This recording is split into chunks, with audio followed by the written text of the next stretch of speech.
Muy sencillo para colaborar, porque luego también aprovecho el compost.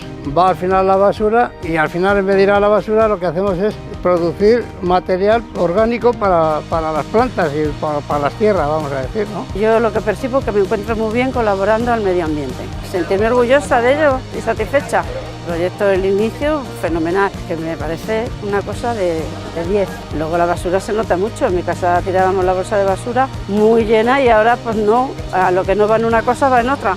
Si se hace bien no tiene por qué haber olores. Y estamos satisfechos de ser un pueblo de residuos cero.